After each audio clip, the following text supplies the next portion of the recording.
आदरणीय दर्शकवृन्द नमस्कार। आजको यस श्रृङ्खलामा हामीले नेपाल टिपर तथा ट्रक व्यवसाय समितिका सदस्य रामचन्द्र अधिकारीसँग कुराकानी गर्नेछौँ। आज विशेष गरी यस श्रृङ्खलामा हामीले टिपर व्यवसायीहरूका समस्याहरू के छन्, सरकारले यसलाई कसरी सम्बोधन गरिरहेको छ भन्ने विषयमा कुराकानी गर्नेछौँ। आउनुहोस् आजको यो प्रस्तुतिमा उहाँलाई हार्दिक स्वागत गरौँ।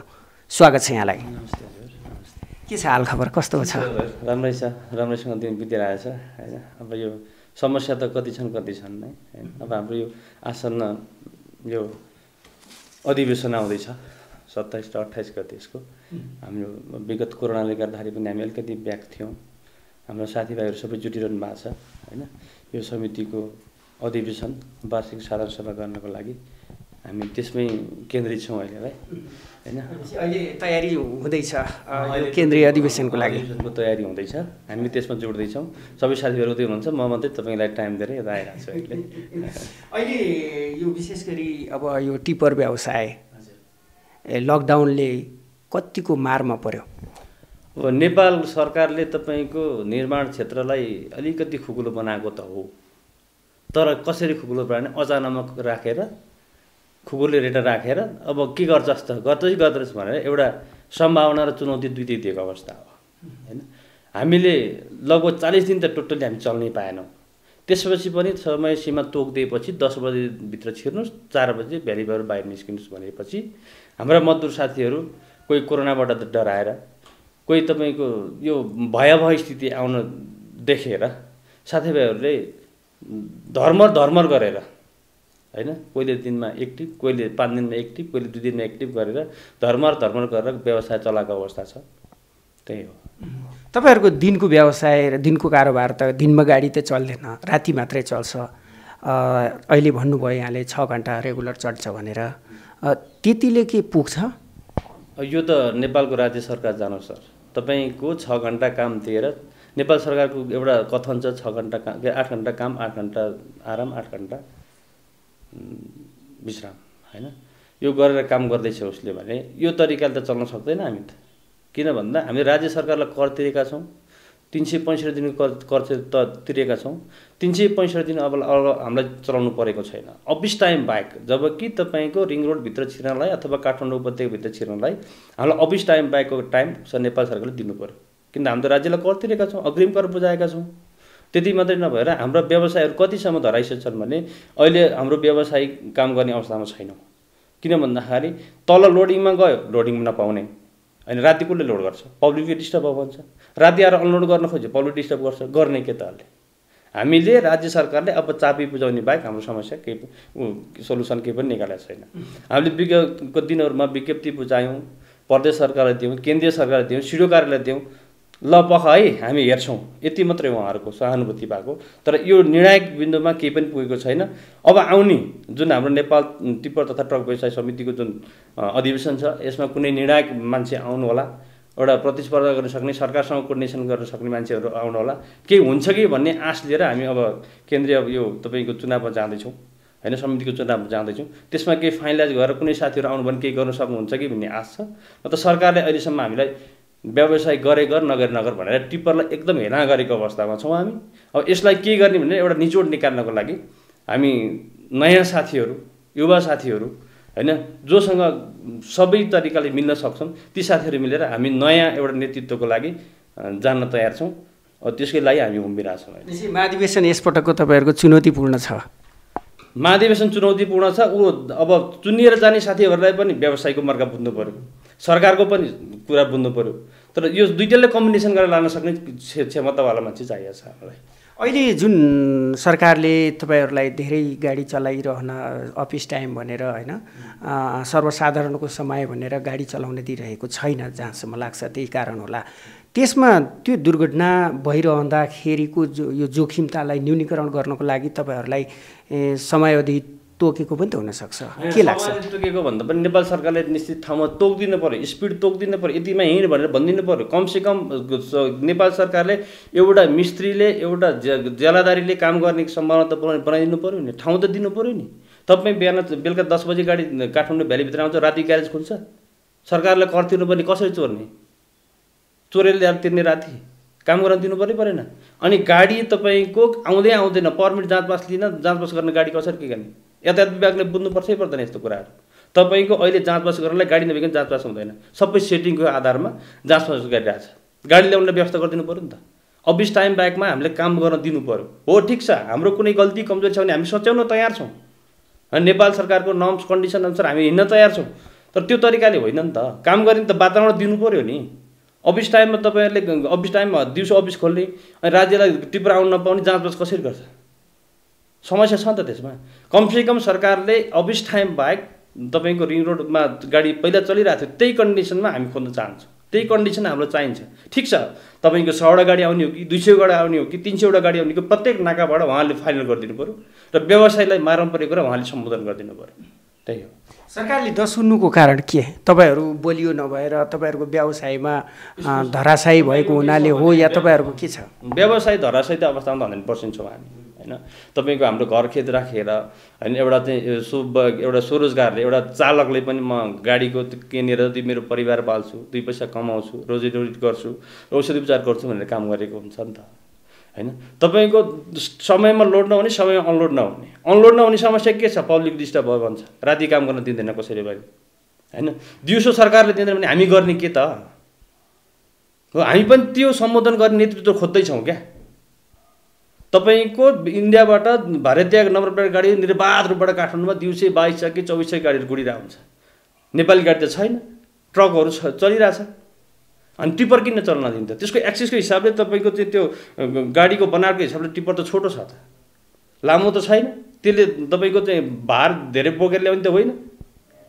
कमसेकम छोटो गाडीको भएको हुनाले समयमा आउने, समयमा जाने एउटा समय तोकेर, होइन। हामी व्यवसाय राम्रोसँग व्यवसाय गर्न दिएन भने, हामी सरकारसँग जोरदार के गर्छौँ भने हामी व्यवसाय गर्न सक्दैनौँ। तपाईँको समृद्ध नेपालको सपना तपाईँ देख्नुहोस्, हामी पुरा गर्न सक्दैनौँ भनेर हामी अब तालाचाबी बुझाउने अवस्थामा पुगेका छौँ।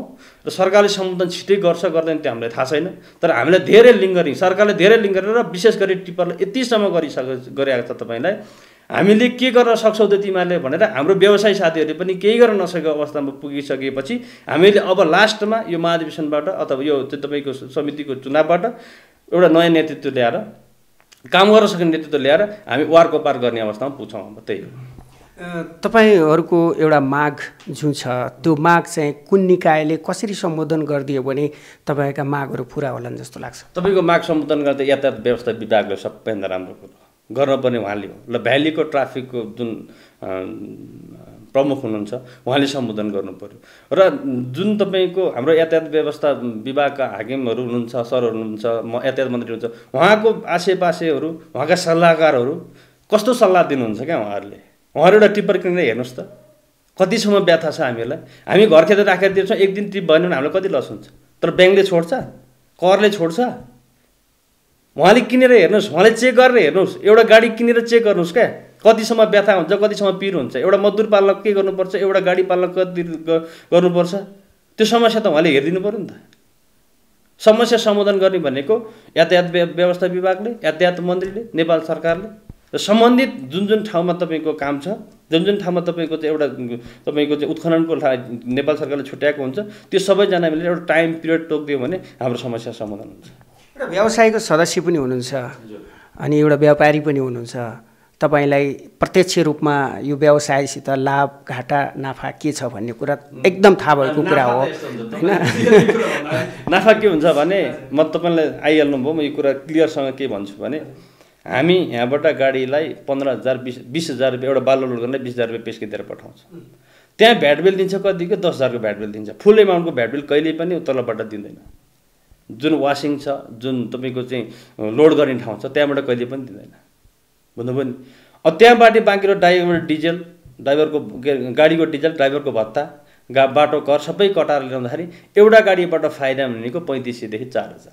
त्यसमा पनि क्रसरवाला, वासिङवाला डाइरेक्ट जुन तपाईँको निर्माण स्थलमा पुग्छ र हामीहरूले हो भन्दा उहाँहरूले सस्तो दिनुहुन्छ। किनभने त उहाँको त बालुवा बेच्नु छ, उहाँको रोडा बेच्नु छ, उहाँलाई अरू टिप्पर चालकहरूसँग मतलब छैन, अरू टिप्पर व्यवसायीसँग मतलब छैन।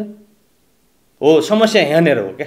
समस्या यहाँनिर हो के हो भने तपाईँले हामीले फाइदा बेफाइदा भन्दा पनि हामी निरीह भएर काम गर्नुपर्ने र हामीले व्यवसाय समिति पनि के भनेको छौँ भने विशुद्ध टिप्पर व्यवसाय आउनु पर्यो क्या।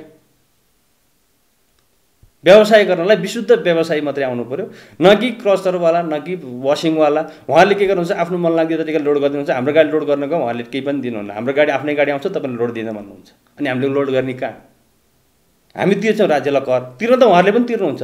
उहाँकोलाई स्टक भएपछि बाँकी हामी लैजान्छौँ। हामीसँग फाइदा भन्नेको केही पनि हुँदैन। त्यो टायरको कुरा हेर्न पऱ्यो, राज्यको कर हेर्न पऱ्यो। कर पनि बढाएको छ, सबै तपाईँलाई थाहा छ। एउटा चाहिँ प्रदेश सरकारले धेरै कर बढाएको छ हामीलाई।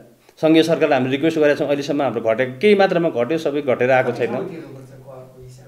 अहिले तिर्नु त हामीले केन्द्रीय सरकारलाई तिर्ने हो होइन। अरू प्रदेश सरकारलाई भनेको उहाँहरूले अब कुन तरिकाले बढाउनु भयो, कुन तरिकाले एनालाइसिस गर्नुभयो, कस्तो सल्लाहकारले सल्लाह दिएर बढाउनु भयो, त्यो हामीहरूलाई थाहा छैन। थाहा नभएको कुरा हामीले प्रश्न भन्न पनि मिल्दैन होइन।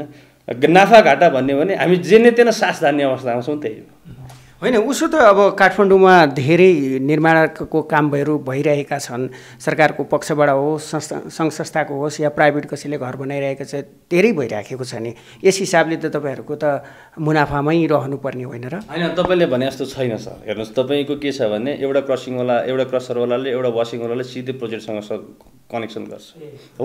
हामी विशुद्ध व्यवसाय हुन्छौँ नि। जो मान्छे लगानी गर्छ, बढी लगानी गर्छ, बढी उसले रेसियोमा थोरै फाइदा खाएर काम गर्छ। हामीले थोरै फाइदा खाएर हामी उधार दिन सक्दैनौँ। हामी एउटा घरलाई बालो दिन हामीले भ्याट बिल कसो नाममा काट्ने? सरकारले त भ्याट बिलै भन्छ। भ्याट बिललाई तपाईँको 16,000 भन्दा 10,000को भ्याट बिल दिन्छ, 16,000 पैसा लिन्छ। लिएर ड्युरेसन कति छ? हामीले भ्याट बिल कति दिने? तपाईँको फुल एमाउन्टको भ्याट बिलले भन्छ हामीले दिँदाखेरि, निर्माण कम्पनीले, सरकारी कम्पनीले फुल एमाउन्ट भ्याट बिलले भन्छ।